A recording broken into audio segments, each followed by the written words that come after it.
Hello everybody, this will be my last video of the chapter that we were doing, political formations in the 18th century, chapter number 11 of your history, and this will be the last topic for this chapter, that is the Peshwas.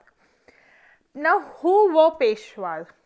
If you remember, when I was teaching you about Shivaji's administration, I told you that he had a council of 8 ministers that were called the Ashtapradhan. You remember Ashtapradhan, important 8. So who all were those 8 ministers? Now the number one was Peshwa. I told you he was the head of the council and in charge of the general administration. I believe you all remember that. Okay. So Peshwas now, originally they served as the subordinates to the Maratha king. Later, after Shivaji's death, the Peshwas became powerful and controlled the Marathas empire, that is from 1713 to 1761. Now in 1713, Shahu, he appointed Balaji Vishwanath as the Peshwa. Peshwa, I have already told you that, chief minister. Now the question comes, who was Shahu?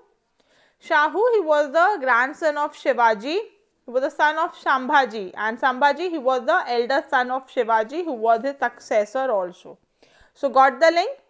Shahu, he was the grandson of Shivaji, and that too son of his eldest son Sambhaji, who was also the successor of Shivaji.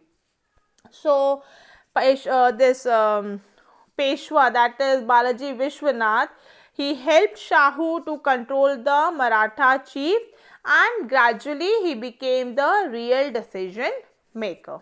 Clear? This is how Peshwas came into existence.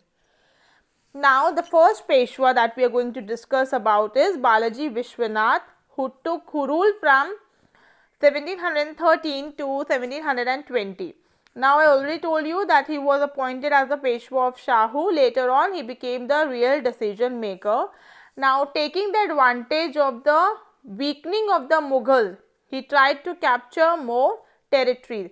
He even forced Farrukh Siyar to return all those territories which were under Shivaji. Okay. Then under him only Maratha, they also got the right to collect the two types of taxes, that is the Chaudh and Sardesh Mukhi, from 6 provinces in the Deccan. Clear about Balaji Vishwanath? Next we will see about Baji Rao. Baji Rao, he was the son of Balaji Vishwanath. He succeeded Balaji Vishwanath and he was into power from 1720 to 1740. He was also known as the fighting Peshwa. Now why was he known as the fighting Peshwa? Because he has spent his greater part of his into power of his reign fighting wars, and that was the only reason he was known as the fighting Peshwa. Now if you will see what all places he conquered, so regarding that, he had conquered Malwa, he had conquered southern Gujarat, parts of Bundelkhand. Then if we move towards the south, he had defeated Nizam of Hyderabad, and then he also got the right to collect the taxes from provinces in the Deccan. Okay. Then from the Portuguese, he had captured Salsette and Bassein. These were his military campaigns. Clear? Now the last Peshwa was Balaji Baji Rao. He was the son of Baji Rao and he ruled from 1740 to 1761. When Shahu, he died in 1749, he means Balaji Baji Rao, he became the head of the Marathas. Then he shifted his capital from Satara to Pune, and when he was into power, the Maratha armies, they reached till Punjab, Rajasthan, Bengal, Odisha. In fact, this kingdoms of Mysore and Hyderabad, they also had to hand over their territories and have to pay tribute to Balaji Baji Rao. We can also say that under Balaji Baji Rao, the Maratha power was at its greatest. Clear? Then comes the third battle of Panipat, which was fought in 1761 and which has played a very important role in the history of India. See, here only, just in this battle only, the Marathas, they were defeated by Ahmad Shah Abdali and they had become weak. Now there were various Maratha chiefs who broke down and they started ruling over small areas. This battle only, it also allowed the English to strengthen their position in India. From now, now we have understood how the Britishers, they strengthened their position in India. Now what happened after that? That we are going to see in class 8. This is how the medieval part was, or the medieval history, it ended, which gave rise to the modern history. Clear? Let us just have a quick recap of whatever we have done today and then we'll see a small assignment.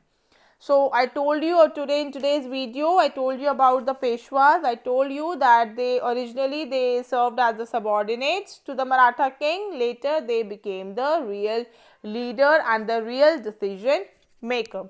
Now if we talk about Peshwa, the first Peshwa was Balaji Vishwanath, who was appointed as the chief minister of Shahu. Then he captured various places. Under him only Marathas, they also got the right to collect taxes from 6 provinces in the Deccan. Then comes Baji Rao.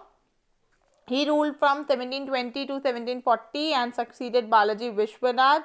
He had also captured various places and that we have already discussed.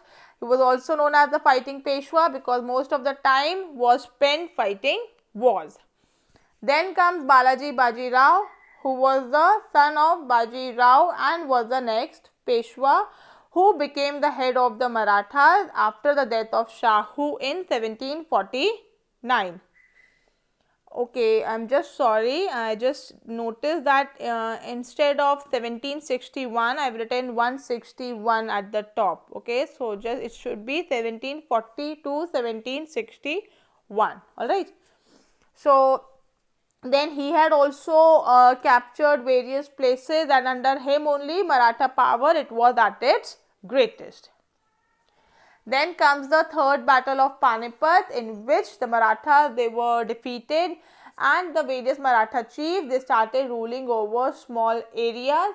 And in fact this war only, this battle of Panipat, it also strengthened the position of Britishers in India.